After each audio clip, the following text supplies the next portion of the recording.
지난주에는 저희가 하나님의 권고의 말씀을 예레미야서 6장을 통해서 살펴봤습니다. 우리 하나님께서 대언자 예레미야를 통해서 주신 말씀은 아주 간단해요. 옛 길로 걸으라는 거예요. 하나님의 백성이 지금부터 약 6천여 년부터 이렇게 시작이 돼서 인류 역사가 시작된 그 이래로 하나님의 백성이 계속해서 걸어오던 그 옛길, 그 옛길을 선한 길이라고 부르면서 이 선한 길로 너희가 걸을 때 너희 영과 혼이 안식을 얻을 수 있다고 우리 하나님께서 권고의 말씀을 주십니다. 그래서 그 선한 길은 믿음의 길이라고 말씀드렸어요. 우리 믿는 사람들은 믿음으로 걷지 보는 것으로 걷는 그런 사람들이 아니다. 제가 그렇게 말씀을 드렸습니다. 또한 이 선한 길은 의로운 길이라고 말씀을 드렸어요. 세상의 정치나 세상의 어떤 다른 것과 이 기독교를 혼합하려고 하거나 목사가 불의한 방법으로 교인을 모으거나 재물을 모으는, 교회가 또 불의한 방법으로 부정축제를 하고 하는 이런 일들은 하나님이 원치 않는다. 그렇게 말씀을 드렸습니다. 또 마지막으로 하나님이 원하시는 이 선한 길은 말씀의 길이다. 그렇게 말씀드렸습니다. 이 말씀을 통해서 믿음을 가지고 걷는 그 길을 하나님이 기뻐하시고 그 길로 걷는 사람을 하나님이 복을 주신다. 이렇게 말씀을 드렸습니다. 그리고 하나님께서 마지막에 가서 너희가 이 선한 길, 너희가 이 옛 길로 걷지 아니하면 너희가 분명히 파멸에 빠진다고 하나님이 경고를 해주셨습니다. 자, 그런데 유다 백성이 이 하나님의 말씀을 듣질 않습니다. 유다 백성의 마음에는 무언가 한 가지 의지하는 구석이 있어요. 그것은 뭐냐 하면 예루살렘을 가보라 이거예요. 예루살렘에 가면 황금으로 지어놓은 성전이 있지 않냐. 이 성전만 있으면 우리에게 문제가 없다는 거예요. 이 성전 안에는 무조건 하나님이 계시니까 이 성전이 예루살렘에 있는 한 우리에게는 문제가 없다라고 하는 이와 같은 헛된 상상 속에서 걷는 이런 사람들이 많이 있었습니다. 이런 상상 속에서 하나님의 대언자가 회개하고 돌이키라고 선포할 때 이 사람들이 하나님의 대언자의 말을 전혀 듣지 않았습니다. 여기 7장에 가서 4절에서 7절에 있는 말씀을 가서 보니까 너희는 이것들이 주의 성전이라 주의 성전이라 주의 성전이라 하는 거짓말을 믿지 말라. 만일 너희가 너희 길들과 너희 행위들을 철저히 고치고 사람과 그의 이웃 사이에서 철저히 판단의 공의를 집행하며 나그네와 아버지 없는 자와 과부를 학대하지 아니하고 무죄한 피를 이곳에 흘리지 아니하며 너희에게 해로운 다른 신들을 따라 걷지 아니하면 내가 너희 조상들에게 준 땅 곧 이곳에서 너희로 하여금 영원 무궁토록 거하게 하리라. 지금 하나님의 백성이 주장하는 거예요. 이 예루살렘에는 성전이 있지 않냐. 이 성전에는 그냥 당연히 하나님이 계시는 거 아니냐. 하나님이 계시는 이 성전을 누가 회파할 수 있고 이 하나님의 성전이 있는 이 도시를 누가 멸망시킬 수 있고 이 예루살렘이 포함되어 있는 유다 땅을 도대체 누가 침범할 수 있느냐. 이런 헛된 이 환상을 가지고 지금 하나님의 대언자의 말씀을 거절하려고 하는 이와 같은 그 사람들의 이야기가 여기 7장에 기록이 되어 있습니다. 하나님 뭐라 그러세요? 너희 길과 행위를 고치고 돌아오지 않고 성전을 의지하면 너희가 반드시 멸망당한다. 하나님 그렇게 이야기하는 겁니다. 너희 길과 너희 행위를 고쳐야지. 여기 황금 집이 있으니까 이 집만 의지하면 그러면 멸망되지 않을 것이다 라고 하는 그런 헛된 환상에서 벗어나라고 이야기하고 있어요. 지금 한국교회 현실도 동일합니다. 하나님이 원하시는 회개가 없이 예배당을 성전이라고 부르고 목사가 제사장 노릇하면서 성전 건축과 치장에만 외적인 쇼에만 지금 열심을 내고 있습니다. 2012년 6월 2일 뉴스앤조이 제목이 뭐로 되어 있냐면 교회 대출 이대로 가다가 전부 파산 이런 제목으로 글이 나왔어요. 사랑의 교회 600억, 온누리교회 400억, 안산 동산교회 338억, 제자교회 227억, 세문안교회 208억, 지구촌교회 188억, 주한장로교회 130억, 인천 승희교회 107억, 억억하죠? 이게 지난해 시사저널이라고 하는 잡지가 조사해 본 근저당 규모예요. 교회가 그만큼 빚을 지금 내고 있다 그 얘기입니다. 그래서 그 옆에 소제목인데 소제목이 뭐로 돼 있냐면 빛나는 교회인가 빛내는 교회인가. 이 기사 내용이 한국 교회가 1, 2차 금융권에서 대출한 금액만 9조 원이 넘는다는 거예요. 9조 원. 대출 금리를 그냥 6%로 잡으면 매달 한국 교회가 은행에 가져다 주는 은행 이자가 450억이 넘는다는 겁니다. 왜 이렇게 교회 대출이 많이 생기냐? 교회당을 신축하고 증축하고 재건축하기 때문이다. 지금 이렇게 분석을 하고 있어요. 그럼 은행은 왜 주냐? 교회는 현금 자산이 많기 때문에 상환 능력이 좋아서 교회는 특히 뭐 가진 것이 없고 그러기 때문에 이율을 높이 해서 줘도 교회가 망하는 그런 사례가 별로 없다고 지금까지 이야기를 하는 거예요. 그러니까 교회다만 가져다 주면 그냥 돈이 이자가 계속해서 이제 늘어나는 이런 상황이기 때문에 지금까지 문제가 없으니까 은행에서 자꾸 이렇게 대출을 준다는 겁니다. 종교개혁시민연대 사무국장이 뭐라고 이야기했느냐 하면 제1금융권의 대출만 4조 원이 넘는 것은 한국교회의 비정상적인 증상이다. 목회자들이 교회당 재건축을 해야 장사가 잘 된다고 생각한다. 중소형 교회들이 대형 교회를 흉내내면서 오히려 문을 닫게 된다. 그래서 2012년 3월에서 5월까지 한 부동산 매매 사이트의 한 곳에만 지금 나와 있는 교회 건물이 25개가 지금 3달 사이에 매물로 나와 있다. 지금 이렇게 기사가 지금 나오고 있습니다. 여러분과 제가 유럽을 한번 가서 보시면 알겠지만 영국에 한때 이 킹제임스 성경을 가지고 온 세상에 복음을 전해주는 그런 나라에 큰 교회들이 지금 다 뭐로 바뀌어 있어요? 가서 보시면 술집으로 바뀌어 있어요. 사람들이 교회를 가지 않기 때문에 그렇게 멋지게 져놓은 그와 같은 건물들이 다 술집, 쇼장 이런 걸로 지금 다 바뀌어 있습니다. 그거 외엔 쓸데가 없는 거예요. 그래서 많은 교회 건물들이 술집, 상점들로 지금 넘어가고 있고, 여러분이 잘 알고 있는 미국에 우리 이제 로버트 슐러라고 하는 사람이 있습니다. 들어보셨어요? 불가능은 없다라고 하는 그러한 책을 짓고, 그래서 긍정적으로 기도하면 하나님이 다 들어주신다. 교회에다가 10억 갖다 바치면 하나님이 50억으로 갚아준다. 이와 같은 거짓 교리를 퍼뜨리면서 온 세상에 하나님의 비진리, 하나님의 진리가 아닌 마귀의 이 비진리를 선포하던 로버트 슐러라고 하는 그런 목사가 있는데, 이 목사가 돈을 많이 걷어갖고 수종교회라고 하는 엄청나게 큰 그러한 메가처치를 졌습니다. 그 메가처치의 원조격인 이 수종교회는 의리의리한 교회 건물, 또 자동차 극장형 예배, 또 TV 설교 방송인 능력의 시간, 뭐 이런 것으로 이제 한국에 잘 알려져 있는데, 왜 수정교회냐? 유리창으로 다 덮었기 때문에 이름이 수정교회예요. 유리창이 1664장으로 덮여 있고, 그 내부에는 세계에서 가장 큰 파이프 오르겐이 있고, 저도 이제 거기를 한번 가 봤습니다. 불가능은 없다 이래서 이제 그 할아버지가 이제 적어 놨는데, 이 사람이 아주 완전 사입이 이단이에요. 빌리그램하고 똑같이 세상 돌아다니면서 천주교에도 구원이 있다, 불교에도 구원이 있다, 이런 거 이야기하는 사람입니다. 나이가 들으니까 어쩔 수 없이 은퇴해야 되거든요. 그래서 어떤 일이 발생했어요. 그렇게 큰 교회를 자랑하고 엄청난 그런 규모의 재정을 자랑하다가 결국은 2011년 지난해 말에 파산 선고가 됐어요. 교회당 유지할 수가 없으니까 파산이 됐습니다. 제가 오늘 여러분에게 성전의 허상을 깨자라고 하는 그런 제목으로 저와 여러분 사이에 우리 마음속에 혹시 이 성전이 있으면 무엇이 될 것 같은 이런 생각을 가지고 하나님과 우리 사이에 성전을 집어넣고 무엇인가 이걸 가지고 내가 뭘 좀 해봐야 되겠다는 그런 마음이 있는지 오늘 한번 생각을 해보려고 합니다. 다시 말씀드려서 사람의 내부가 고쳐지지 않고 외적인 무엇을 가지고 휘황찬란한 무엇을 가지고 하나님 앞에 내 공로를 가지고 나아가려고 하는 그런 모든 시도는 그건 사상누각이에요. 모래에 쌓아놓은 그와 같은 건물에 지나지 않습니다.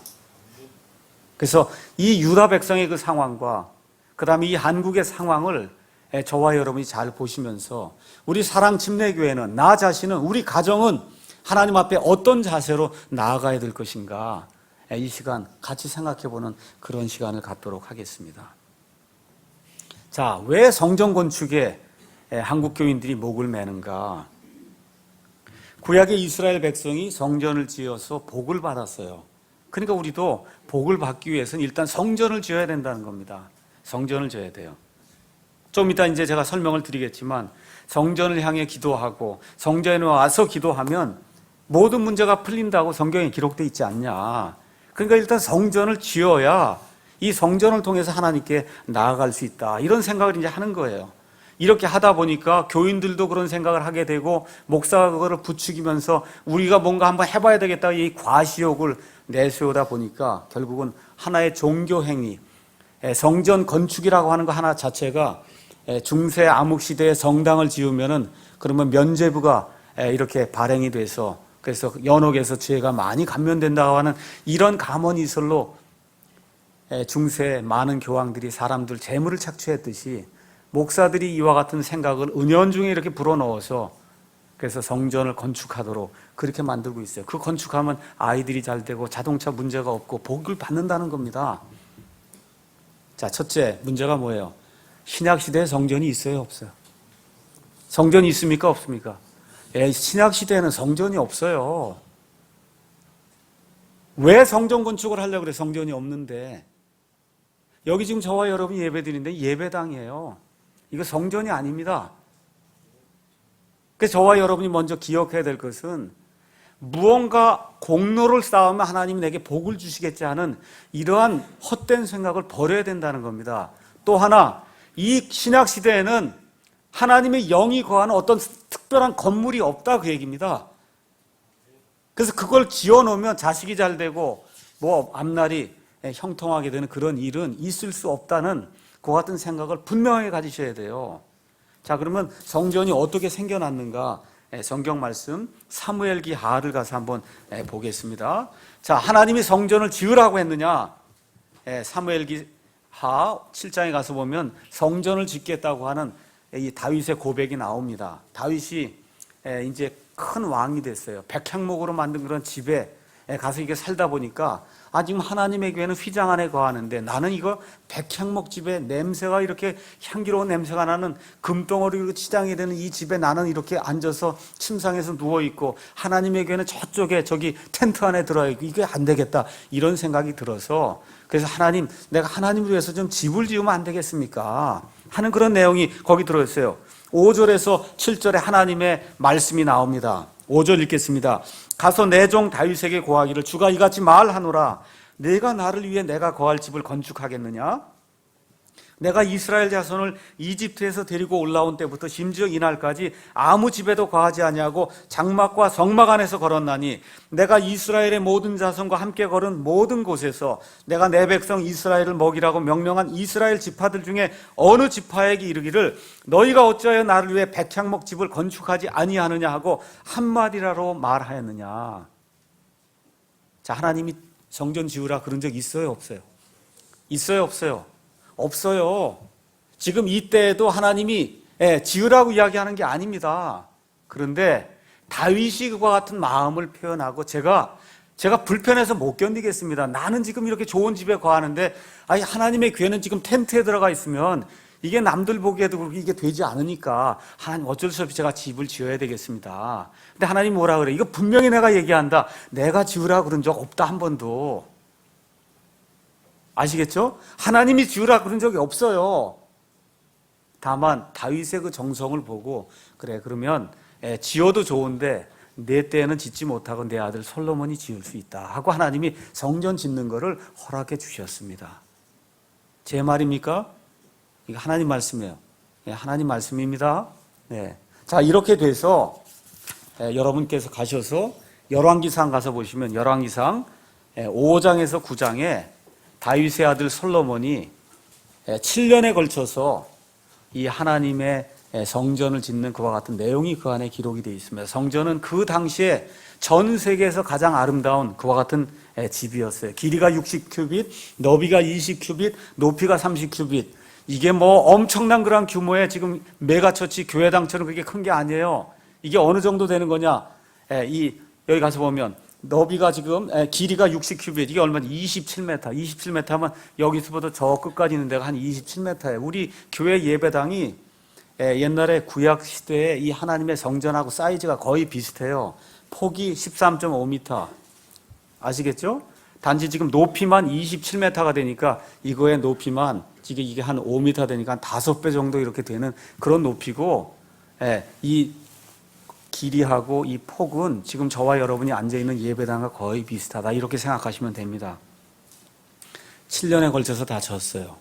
그리고 하나님의 교회를 성전 안에 가져올 때 구름이 성전에 가득 차고 주님의 영광이 주의 집에 가득 찬 것을 사람들이 보게 됐습니다. 다시 말씀드려서 하나님은 원래 셋째 하늘에 거하십니다.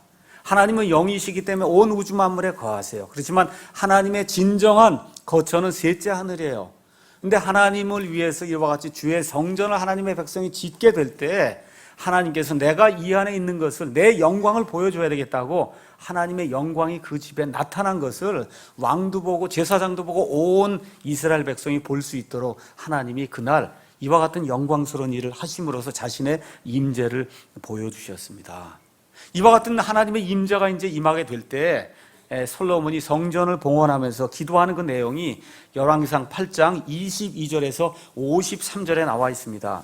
그래서 22절에서 26절에 있는 말씀 한마디로 뭐냐 하면, 하나님께서 허락하신 대로 제가 우리 아버지 대신 성전을 지었습니다. 우리 아버지가 하나님께 이걸 하겠다고 할 때 하나님께서 제 아버지 다윗에게 확증하신 것이 있는데 그것을 기억해 주십시오.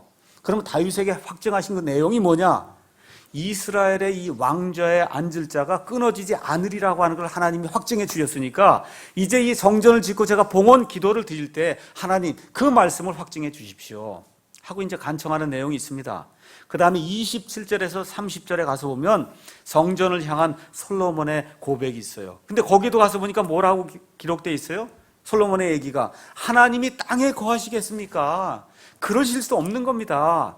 하지만 하나님께서 긍휼을 베풀어 주셔서 하나님의 백성이 지어놓은 이 성전에 하나님의 임재를 보여주셨습니다. 하오니 제가 드리는 이 기도를 들어주십시오 하고 5가지를 하나님 앞에 요청하는 내용이 27절 그 이후에 쭉 나오게 됩니다. 무엇을 요청하느냐? 이 하나님의 백성이 성전을 향해 기도하거나 아니면 성전에 와서 성전 안에서 기도할 때 5가지 문제가 생길 때 이 문제를 해결해 주십시오. 첫째, 하나님의 백성이 범법했어요. 하나님 앞에 법을 어겼습니다. 이때 기도하면 하나님 용서해 주십시오.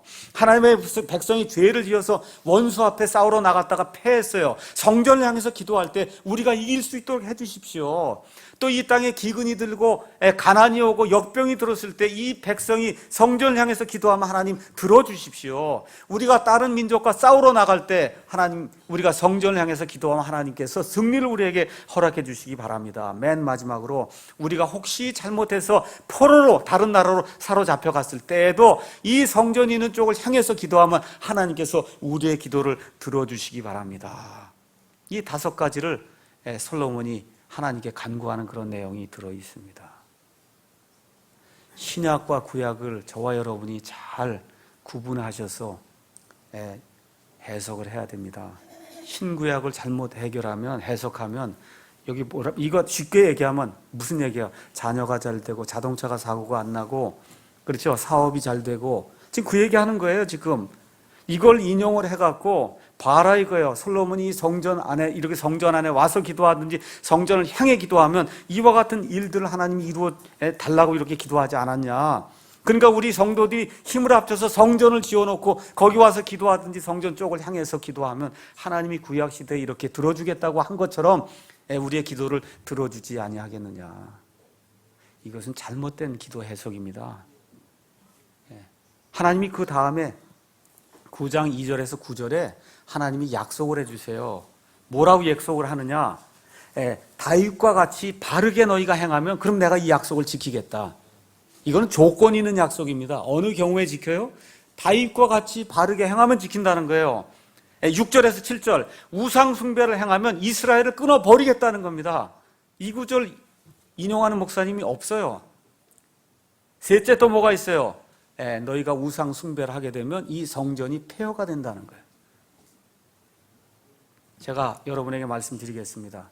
자, 성전 안에서 기도하든지 성전을 향해서 기도한다는 건 성전이 무슨 마술적인 효능이 있기 때문에 문제가 해결된다는 거예요? 아니면 성전 안에 계신 그 하나님의 영이 계시기 때문에 문제가 해결될 수 있다는 거예요?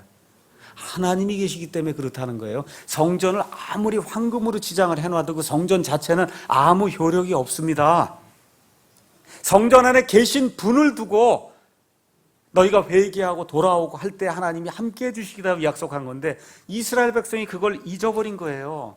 그저 이거 황금으로 집만 져놓으면 그럼 하나님이 여기 계실 테니까 우리가 무슨 일을 해도 무슨 문제가 생기겠냐, 어려움 생기면 여기서 기도하면 다 만사형통 되는 게 아니겠냐. 지금 이스라엘 백성이 이와 같은 성전 환상에 빠지기 시작한 겁니다. 그래서 성전을 지은 이후로 유대인들은 이 성전이 예루살렘에 있기만 하면 하나님이 거기 계시니까 무슨 일을 해도 문제가 생기지 않을 것이다, 이렇게 착각을 하면서 몇백 년을 이제 지내게 된 거예요.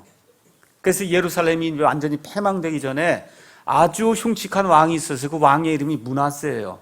이 므낫세라고 하는 사람이 주의 집이 있는 성전에다가 우상 숭배를 하기 위한 제단들을 세우고 작은 숲을 세우고 하늘의 1월 성신을 찬양하고 예배하는 이와 같은 극도의 악을 행했다고 열왕기하 21장 3절에서 9절 말씀이 이야기를 하고 있습니다.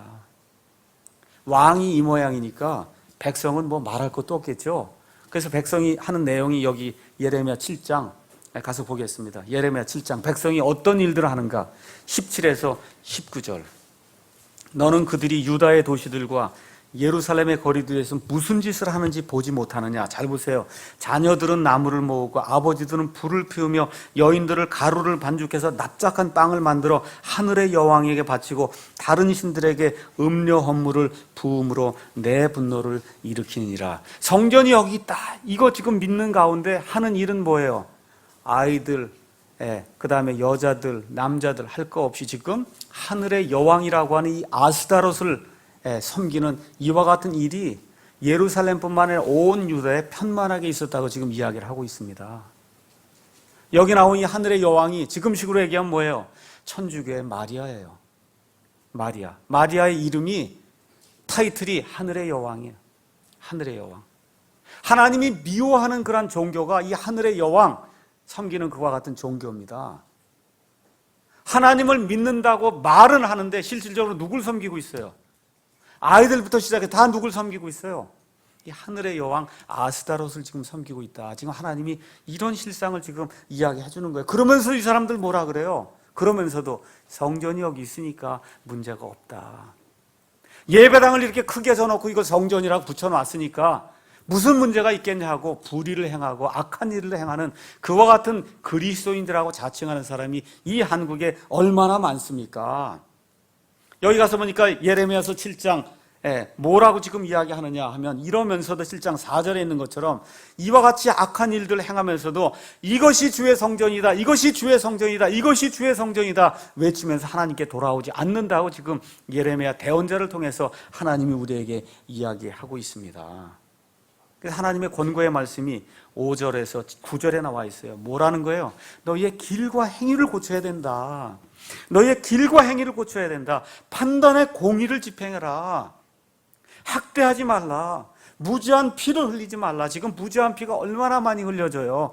얼마나 많은 아이들이 죽고 있고 지금 조금 이 여자들 같으면 집에 귀가하는 것도 지금 어렵단 말이에요. 얼마나 무지한 피가 지금 많이 흘려지고 있어요. 이 나라가 지금 악한 상황에 빠져 있다는 것을 저와 여러분이 기억해야 됩니다. 곳곳에 CCTV 다 설치해놓고 있어도 무지한 피가 계속 흘려지는 그런 나라가 지금 대한민국입니다.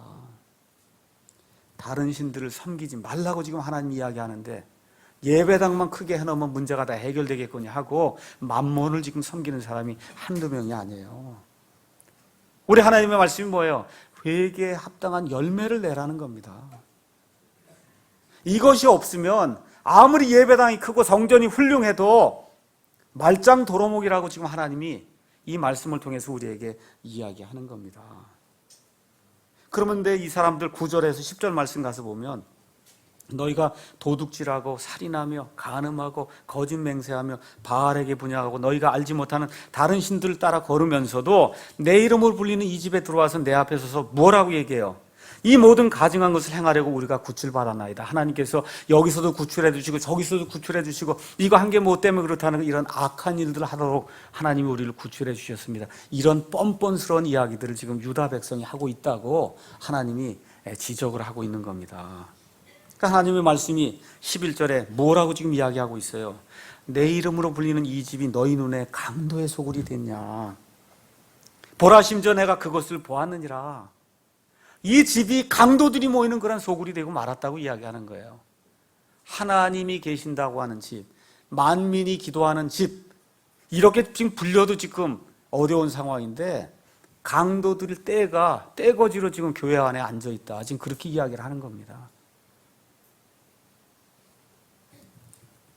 그러면서 하나님께서 12절에 뭐라고 얘기해요? 너희가 순종하고 회개하지 아니하면 내가 과거에 실로라고 하는 그런 도시에 행한 것 같이 이 예루살렘에도 그대로 행하겠다고 하나님이 이야기를 하시는 겁니다. 자, 그럼 실로를 알아야죠. 실로는 에브라임 지파, 여기 유다 지파가 있고 유다 지파 그 위에 베냐민 지파가 있고 베냐민 지파 그 위에가 에브라임 지파가 있어요. 그 에브라임 지파가 받았던 이 땅의 그 일부에 속한 그런 도시가 실로라고 하는 아주 유명한 도시입니다. 이것은 예루살렘에서 북쪽으로 약 38km 떨어진 곳에 있었어요.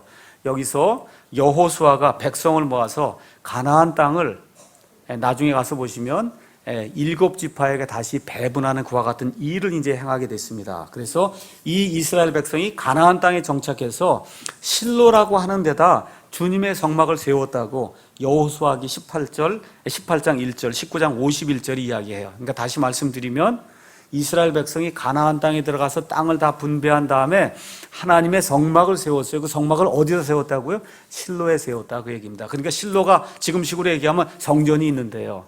그 당시에 성전이 있던 데가 실로입니다. 그래서 언약궤와 성전은 주전 1116년까지 언제냐 하면 그때가 엘리 제사장 시절에 블레셋 사람들이 언약궤를 빼앗아 갈 때까지 약 330년 동안 하나님의 언약궤가 거기 있었어요. 실로에.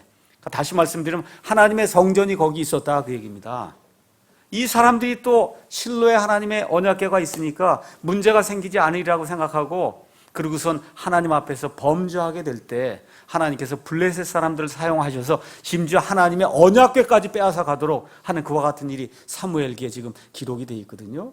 그래서 엘리 제사장 때 언약궤를 빼앗기는 이와 같은 수모도 당하고 결국은 이 실로라고 하는 그런 도시 자체가 블레셋 사람들의 침공으로 말미암아 완전히 폐허가 됐다 그 얘기예요. 그러니까 이스라엘 사람이 다 아는 거예요. 실로가 하나님의 집이 있었는데 하나님의 백성이 불순종하고 우상 숭배를 하게 될 때 하나님의 궤도 빼앗기고 하나님의 궤가 있던 이 성전이 있던 이 성막이 있던 이것이 완전히 폐허가 됐다는 그런 사실을 이 이스라엘 백성이면 누구나 다 알 수 있어요. 하나님이 그것을 상기시키면서 500년 전에 저 폐허가 됐던 저 실로 저거 너희가 알지 못하느냐. 너희가 회개하고 돌이키지 않으면 이 예루살렘이 500년 전에 완전히 멸절된 저 실로하고 똑같이 되도록 내가 그렇게 만들겠다고 하나님이 경고하는 그런 내용이 그 안에 기록이 되어 있습니다. 그래도 백성이 듣지 않습니다. 그러니까 결국은 에스겔기 10장에 가서 보시면 하나님의 영광, 주의 영광, 쉐카이나 글로리라고 하는 이 하나님의 영광이 예루살렘 성전에서 떠나는 그런 모습이 에스겔서 10장에 이제 기록이 되어 있습니다. 자, 그럼 이게 뭘 의미하는 거냐 하면 하나님은 외적인 건물에 관심이 없다는 거예요. 하나님은 외적인 건물, 치장하는 거 여기에 관심이 없다는 거예요. 뭐에 관심이 있냐?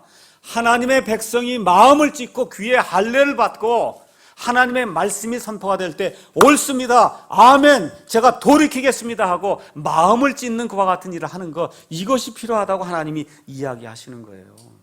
그래서 마태복음 3장 7절에서 12절 가서 보시면 침례자 요한이 나와서 회개하라 하나님의 왕국이 가까이 왔느니라 선포할 때 바리새인들과 이 악한 종자들이 오게 될 때 이들을 향해서 침례자 요한이 내뱉는 하나님의 말씀이 뭐예요? 너희가 회개에 합당한 열매를 보이라는 거예요. 믿습니다, 믿습니다. 돈 내갖고 성전 짓고 예배당 짓고 하는 거, 이것이 중요한 것이 아니라 회개에 합당한 열매가 나와야 된다 그 얘기입니다. 하나님이 이걸 원한다는 거예요. 자, 그럼 그 이후에 성전이 어떻게 됐나 잠깐 살펴보겠습니다. 자, 그래서 이 사람들이 말을 듣지 않다가 결국은 다 어떻게 돼요? 바빌론으로 포로가 됩니다. 그래서 바빌론 포로 생활 70년 한 이후에 하나님의 또 인도를 받아서 긍휼을 힘입어서 스룹바벨이라고 한 사람이 많은 무리를 거느리고 다시 유다 땅으로 돌아와서 성전을 짓는데 이번엔 초라하게 지었어요. 돈이 없으니까 초라하게 지었습니다. 이 스룹바벨 성전이 유지가 되다가 예수님 오시기 전에 헤롯이라고 하는 유명한 대왕이 있었는데 이 사람이 아주 훌륭한 건축가예요. 그래서 예수님 오실 그때 약 46년에 걸쳐서 스룹바벨 성전을 다시 만들었어요. 그래서 그 당시에 이 중동 지방의 가장 아름다운 그런 건물로 다시 이 성전을 만들어 세우게 됐습니다. 이렇게 되는 가운데 유대인들은 여전히 뭐 하는 거예요? 성전에만 관심이 있어요.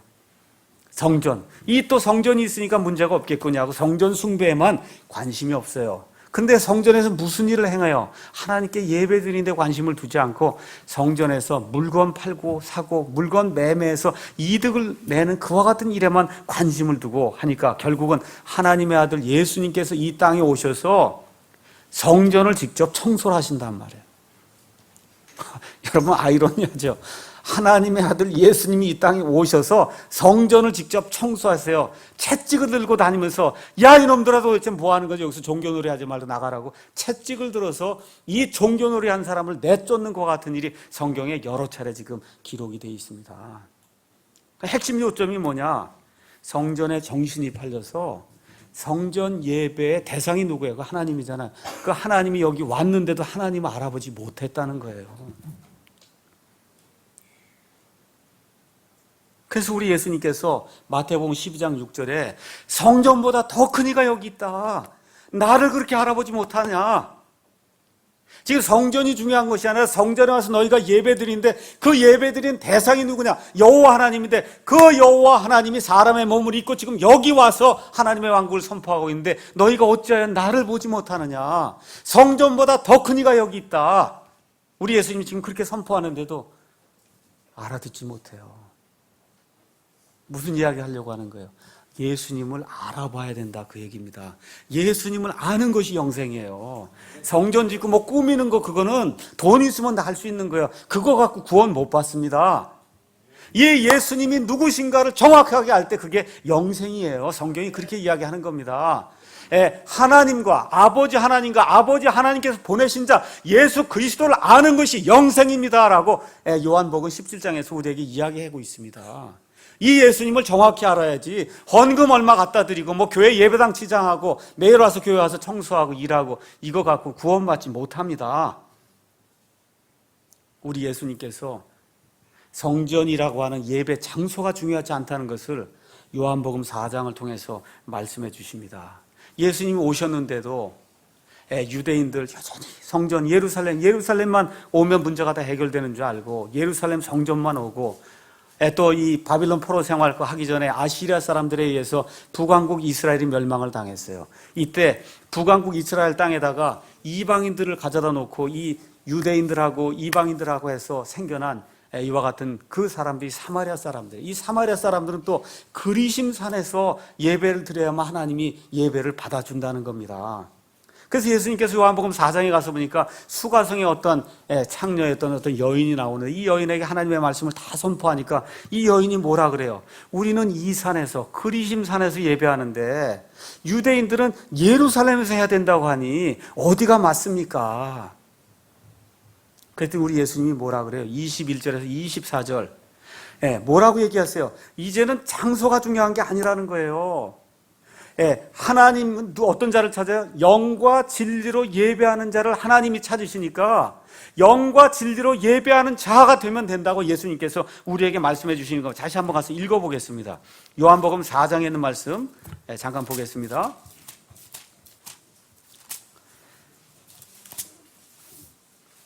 요한복음 4장 23절에 있는 말씀 제가 읽겠습니다. 그러나 참되게 경배하는 자들이 영과 진리로 아버지께 경배할 때가 오나니 곧 지금이라. 이제 구약이 아니라 이제 신약 시대가 열렸다는 거예요. 이는 아버지께서 자기에게 그렇게 경배하는 자들을 찾으시기 때문이니라. 하나님은 영이시니 그분께 경배하는 자들이 반드시 영과 진리로 그분께 경배할지니라. 진정으로 경배하면 안 돼요. 영과 진리로 경배해야 되는 거예요. 아무리 진정으로 해도 안 되는 겁니다. 영과 진리로 해야 된다. 그러니까 지금 예수님이 뭘 철폐하셨어요? 장소가 중요한 게 아니라는 거예요. 뭐가 중요하다는 거예요? 영으로 예배를 드리고 진리로 예배를 드리는 이런 시대가 이제 열린 거다. 뭐 집에서 예배 드려야만 된다. 집교회 주장한 사람이 있어요. 틀렸어요. 집에서 드려도 되고 이런 건물에서 드려도 되고 야외에서 드려서 거기서 드려도 돼. 학교 건물 빌려서 드려도 돼요. 아무 문제 없습니다. 어떻게만 드리면 돼요. 영과 진리로만 드리는 예배 드리기만 되는 그런 시대가 열렸다는 거예요. 이제 예수님께서 집교회냐 건물교회냐 이런 거 지금 예수님이 원하는 게 아니고 영과 진리로 예배를 드리면 집에서 5명이 드리든 집에서 10명이 드리든 예배당에서 1000명이 드리든 5000명이 드리든 야외에서 강당에서 드리든 무슨 문제가 있어? 아무 문제 없다는 거예요. 그래서 신약 시대가 열리면서는 이제 성전 문제가 완전히 해결이 된 겁니다. 장소 문제가 해결이 된 거예요. 영과 진리로 하나님께 경배하면 모든 것이 하나님께서 수용이 된다. 지금 그렇게 이야기를 하는 겁니다. 자, 그럼 적용해 말씀드리겠습니다. 이 신약 시대에 우리 성도들이 모여서 이렇게 예배 드리는 데는 예배당이에요. 예배당. 미국 사람들은 여기를 강당이라고 불러요. 영어로 오디토리움이라고 불러요. 오디토리움. 이게 강당이에요. 예배 드리는 강당. 이걸 성전이라 그러면 목사가 제사장이 되기 때문에 안 된다는 거. 이 구약과 신약을 우리가 구분해야 되는 겁니다. 왜 한국교회에서 이걸 성전이라 그래요? 목사가 제사장 노릇하려고 이걸 성전이라 그러는 거예요. 여기다 돈 치장해갖고 과시하려고. 더 이상 그런 성전 있어요? 없어요? 신약시대 없습니다. 모여서 예배드리고 교육할 수 있는 장소면 충분한 거예요. 파이프 올겐 있어도 좋고 없어도 좋아요. 맞습니까? 굳이 있을 필요 없어요. 이거 피아노 있으면 되는 거고 굳이 거기다가 10억씩 20억씩 왜 거기다 갖다 드립니까? 다시 말씀드려서 가장 싸게 부담되지 않게 지을 수 있으면 조그맣게 짓고 우리 형편에 맞게 짓고 지을 수 없으면 빌려서 쓰면 되는 거예요. 예배당에 손발이 묶여서 선교도 못하고 구제도 못하고 교육도 못하고 맨날 이자 갚느라고 모든 거 다 소비하게 되면 하나님의 일을 할 수가 없는 겁니다. 다시 말씀드리면 구약의 성전이 되고 만다 그 얘기입니다. 또 혹시 착각하는 분이 있을 줄 몰라요. 어떻게도 착각하냐. 이 교회는 킹제임스 성경을 쓰니까 이 킹제임스 성경을 쓰는 예배당에 오면 하나님이 다 봐주시지 않을까. 이런 분들이 또 있어요. 이게 무슨 부적인 줄 알고. 개혁 성경 저는 안 쓰고요. 킹제임스에 저는 킹 성경이라고 그러도 어느 거예요. 킹 성경을 저는 쓰는데요. 이거 쓰니까 하나님이 다 봐주시는 거 아닙니까? 아닙니다. 아니에요? 또 어떤 분은 킹제임스 성경을 번역한 이 주 번역자가 이 교회 목사로 있다니까 여기 오면 무슨 문제가 다 해결되는 거 아닙니까? 아니에요. 저도 죄인에 불과해요. 아닙니다. 이런 거 믿는 사람이 어떤 거 주장하는 거예요? 주의 성전이다, 주의 성전이다, 주의 성전 이거 주장하는 거예요. 이런 일이 있을 수 없습니다. 자, 그럼 이 시대의 참된 성전이 무엇이냐? 구원받은 모든 사람 안에 하나님의 영께서 영원히 내주하시겠다고 우리 예수님께서 약속해 주셨습니다. 하나님의 영이 거하는 처소를 뭐라고 불러요? 성전이라고 부르는 거예요. 그러니까 저도 성전이고 여기 나와 있는 형제님, 그러니까 사람이 성전입니다. 이 신약 시대에는 사람이 성전이에요. 개개인이 성전이고 이렇게 하나님의 영이 모여있는 이 사람들이 모여있는 이거 교회, 이 교회는 건물이 아니고 뭐라요? 사람이에요. 그 사람이 성전이라고 성경이 우리에게 이야기를 하고 있습니다. 고린도전서 3장 16절에 있는 말씀을 제가 읽어보겠습니다. 이거 제 말이 아니고 3장 16절 17절 제가 읽겠습니다. 너희가 하나님의 성전인 것과 너희가 누구예요? 구원받은 성도, 교회당 건물이 아닙니다. 구원받은 성도 너희가 하나님의 성전이고 하나님의 영께서 너희 안에 거하시는 것을 너희가 알지 못하느냐?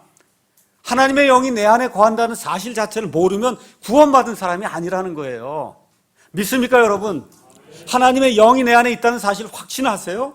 예수님께서 내 안에 계신다는 그 사실이 확신이 안 되면 구원 못 받은 거예요. 그 다음에 뭐라 그랬어요? 누구든지 하나님의 성전을 더럽히면 이 하나님의 영이 들어있는 몸을 더럽혀요. 음행을 통해서 뭘 통해서 이렇게 더럽히면 하나님께서 그를 멸하시리니, 멸한다 그래서 이 사람이 지옥 간다 그 얘기 아닙니다. 뭐예요? 죽여 없앤다 그 얘기예요. 하나님께 누가 되기 때문에. 하나님의 성전은 거룩하며 너희가 곧 그 성전이니라. 제 이야기가 아니에요. 이거 하나님의 말씀이 이야기하는 겁니다. 신약 시대엔 다른 성전은 없어요. 어떤 성전만 있어요? 하나님의 영께서 거하시는 우리의 몸으로서의 그런 성전, 이 성전만 있다. 성경이 그렇게 이야기하는 겁니다. 다시 말씀드려서 영과 진리로 하나님께 예배드리는 우리가 곧 하나님의 성전이다. 성경이 그렇게 이야기하는 거예요. 그러니까 우리를 잘 가꿔야 되는 거예요. 여러분, 하나님의 성전에 뭘 좀 해봐야 되겠다 이런 생각 들면 나를 잘 가꿔야 되겠다. 하나님이 기뻐하시는 그런 모습으로 나를 가꿔야 되겠다 이렇게 생각하셔야지, 예배당 와서 뭐 하려고 자꾸 생각하지 말라 그 얘기입니다. 이해하시겠죠, 여러분? 그래서 외적인 곳에 우리의 소망을 두면 그러면 필패한다는 거예요. 외적인 곳에 우리의 소망을 두면 이거 다 없어져 버릴 겁니다. 여기에 소망을 두고 여기에다가 뭐 파이프 홀건 20억짜리 30억짜리 이거 해봐야 아무 소용없어요. 저 밖에 십자가 1억 2억 들어봐야 아무 소용없습니다. 외적인 것엔 하나님이 관심이 없어요. 우리 하나님은 사람의 내부를 보시는 분이에요. 이 내부를 깨끗하게 하는 일에 저와 여러분이 매진하셔야 돼요. 내 내부를, 또 그렇다 그래서 대장 청소하고 그런 얘기 아닙니다. 이 하나님이 보시는 이 내부, 속사람, 속중심, 이게 올바로 돼 있는가 매일같이 하나님의 말씀을 통해서 이걸 깨끗하게 할 때 하나님이 기뻐하시는 사람, 예수 그리스도의 장성한 분량에까지 다다른 그 사람, 하나님의 귀 쓰임을 받는 그와 같은 사람이 된다는 겁니다. 결론의 말씀 드리겠습니다. 이거 이렇게 얘기하니까 그건 예배당 지으면 안 되겠구나 이렇게 생각하는 분이 있어요. 그거 아닙니다. 예배당 필요하면 어떻게 지어야 돼요. 필요하면. 근데 짓는 동기가 중요하다는 거예요. 구약시대의 성전으로 착각을 하고 여기다 뭐 돈을 갖다 드리면 하나님이 내게 복을 주셔서 자식이 잘 되고 뭐 이런 방식으로 나가면 그건 거기다 돈 드리게 다 허사다 그 얘기입니다. 여러분 이해하시겠죠? 가장 값싸게, 가장 편리하게 우리의 필요에 맞춰서 예배 드릴 수 있는 공간과 교육시설을 지으면 되는 거예요. 돈이 없으면 빌려서 쓰면 되는 거예요. 집교회로 모이기 싶으면 집교회로 모이시고, 이렇게 건물을 빌려서 하시기로 하면 빌려서 하셔도 되고, 하나님이 그런 것 갖고 이야기하지 않습니다. 뭐만 하나님이 원하세요? 영과 진리로 성령 안에서 우리의 영을 다해서 하나님께 예배 드리고, 이 하나님의 바른 말씀, 진리가 선포되는 그와 같은 예배를 하나님이 드리기를 원하신다 그 얘기입니다. 다시 말씀드려서 장소에 의지하는 종교를 가지면 그러면 필패하게 돼 있어요. 장소가 아니에요. 뭐예요? 사람의 마음이. 하나님은 사람이 아니에요. 사람은 외모를 봐. 파이프 홀겐이 20억 수정으로만 해서 유리로 몇만 장을 만들었대. 사람은 그걸 보지만 하나님은 그걸 보지 않습니다. 하나님 뭘 봐요? 속중심을 보시는 거예요. 그래서 우리의 이 내부가, 내적인 이 사람이 하나님의 형상으로 깨끗하게 이렇게 변하게 될 때 그것이 예수 믿는 겁니다. 그것이 예수 믿는 거예요. 그래서 계시록 21장 22절 말씀 하나만 읽고 넘어가겠습니다. 오늘 성전 얘기를 하니까 맨 마지막에 성전이 하나 나옵니다. 그것이 어떤 성전이냐? 21장 22절. 우리가 이제 앞으로 새 예루살렘 성에 가서 살게 되는데 21장 22절에 가서 보니까 또 내가 그 안에서, 그 안은 새 예루살렘이에요. 그 새 예루살렘에서 성전을 보지 못하였어요. 성전이 이제 있어요, 없어요? 앞으로 우리가 영원히 가서 살게 된 새 예루살렘에는 성전이 없어요. 왜 성전이 없냐? 거기 뭐라 그러셨어요? 주 하나님 전능자와 어린 양께서 그 도시의 성전이기 때문이다. 이게 성전의 올바른 개념이다 그 얘기예요. 이 신약 시대에 살고 있는 저와 여러분이 기억하셔야 될 그 성전은 우리가 성전이고, 앞으로 가서 살게 될 이 새 예루살렘에는 아예 성전 자체가 없다는 거예요. 왜 그래요? 하나님이 거기 가는데 무슨 성전이 필요해요? 그래서 하나님을 아는 것이 가장 중요하다는 겁니다. 그래서 외적인 허례허시, 거칠애를 다 내다 버리고 정말 이 시간에 내가 하나님 안에 들어있는 사람인가, 이 성령님께서 양심을 가서 툭 이렇게 찌르면서 하지 말라고 이야기할 때 거기에 순응하며 사는 사람인가, 순응하지 못했으면 그 죄를 고백하고 하나님께로 돌이키는 사람인가. 그래서 하나님 보시기에 날이 가면 갈수록 하나님의 예수 그리스도의 장성한 분량이 조금이라도 더 올라가는 그런 삶을 사는 사람인가. 이거를 이번 주에 돌아가셔서 한번 깊이 생각해보는 그런 시간을 가지면 그럼 아주 귀중한 그런 시간으로 복된 시간이 될 줄로 믿습니다. 기도하겠습니다.